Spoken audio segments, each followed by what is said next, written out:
Hello my name is Fatima Miyaz. आपको physics का most important question बताएंगे जो आपके लिए बहुत ही ज़्यादा बेनिफिट है।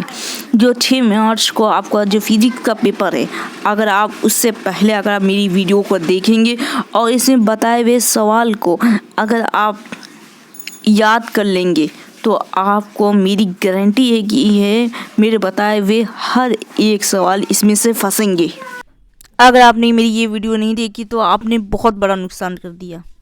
इसीलिए अगर आप 6 मार्च को अगर आपका पेपर अच्छा हो और 70 में से 70 अगर आपको नंबर मिले तो मेरी वीडियो को आप ज़रूर देखिए, क्योंकि इसमें बताए हुए सवाल बहुत ही ज़्यादा इम्पोर्टेंट है और हर साल लगातार पूछे जा रहे, वही हम आपको सवाल बताएंगे, कोई अलग से नहीं बताएंगे क्योंकि समय बहुत कम है।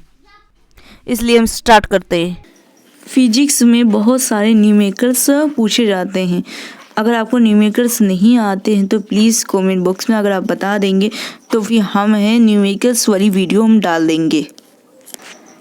लघु उत्तरीय प्रश्न नंबर 1, विद्युत फलक से क्या तात्पर्य है, इसे आवश्यक सूत्र देते हुए समझाइए। काफ़ी ज़्यादा मोस्ट इम्पॉर्टेंट है विद्युत फलक। नंबर 2, एक सेमी त्रिज्या के गोले की एक कूलाम आवेश देने से गोले के पृष्ठ पर उत्पन्न विभव की गणना कीजिए। अगर आपको न्यूमेरिकल्स नहीं आते तो आप प्लीज़ कमेंट बॉक्स में आप बताइएगा, हम न्यूमेरिकल्स लगाना भी आपको सिखा देंगे, जो ये इम्पोर्टेंट है।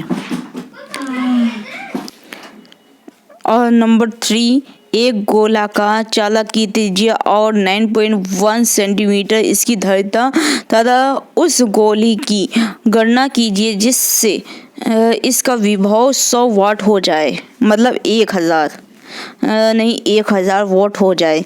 अगर ये एक न्यूमेरिकल से ये 3 नंबर में पूछा जाता है और कभी कभार 3 या 4 नंबर में इसे पूछ लेते हैं, तो ये काफ़ी ज़्यादा मोस्ट इम्पोर्टेंट है। न्यूमेरिकल्स इसमें बहुत ज़्यादा आते हैं। अगर आपको न्यूमेरिकल्स नहीं आते हैं तो आप इसकी प्रैक्टिस कर लीजिए, क्योंकि ये ज़्यादा इम्पोर्टेंट है। क्योंकि फिजिक्स में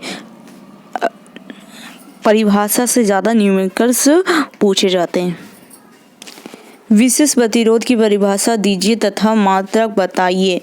विशेष प्रतिरोध तथा विशेष विद्युत चालक में क्या संबंध है, काफ़ी ज़्यादा मोस्ट इम्पॉर्टेंट है, क्योंकि संबंध बताने के लिए मतलब बहुत ज़्यादा आता है कि इसका संबंध बताओ, इसका संबंध बताओ, ये आता है, इसलिए बता रहे हैं, काफ़ी ज़्यादा मोस्ट इम्पॉर्टेंट है, आप इससे ध्यान में रखना। और नंबर 5, वाही सेतु का सिद्धांत क्या है। वाही सेतु बहुत ही ज़्यादा मोस्ट इम्पॉर्टेंट है, हम कहेंगे वेरी मोस्ट इम्पॉर्टेंट। ये सवाल एक ऐसा है कि जो फिक्स है, इसका आना ही है। हाँ, ये क्योंकि ये एक फिक्स है जो हम बता रहे हैं। यह इस तरह से पूछ लेंगे, वाही सेतु का परिपथ चित्र खींचकर उसकी समय व्यवस्था का प्रतिबंध निकालिए।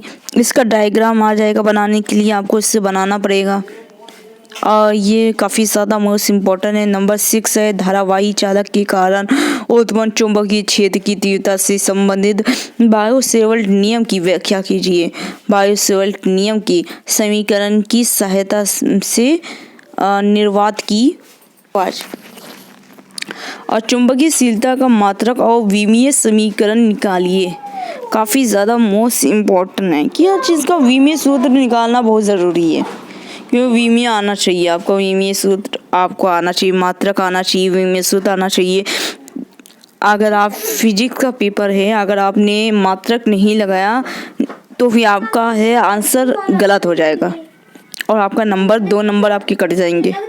इसलिए मात्रक और विमीय सूत्र बहुत ज़्यादा मोस्ट इम्पॉर्टेंट है, और हम कहेंगे सबसे ज़्यादा तो मात्रक, क्योंकि आप कोई भी न्यूमेरिकल्स लगा रहे हैं तो उसका आंसर अगर आपने लगा दिया, आपने आंसर लिखा, अगर आपने मात्रक उसका नहीं लिखा, जैसे बल का मात्रक क्या होता है, न्यूटन होता है, और धारा का एम्पियर, अगर आपने नहीं लगाया तो आपका नंबर कट जाएगा, वो भी 2 नंबर।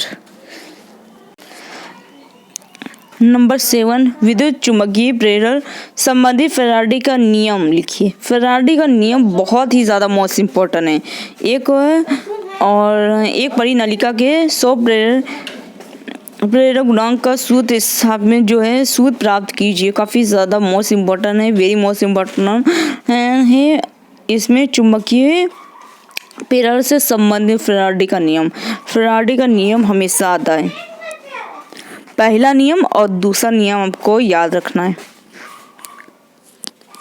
और नंबर 8 है प्रतिवर्ती धारा शिखर का मान तथा वर्ग मध्य मूल मान से आप क्या समझते हैं, इससे संबंध स्थापित कीजिए। काफ़ी ज़्यादा वेरी मोस्ट इम्पोर्टेंट है। VMI लिखा है तो इसका मतलब वेरी मोस्ट इम्पोर्टेंट है।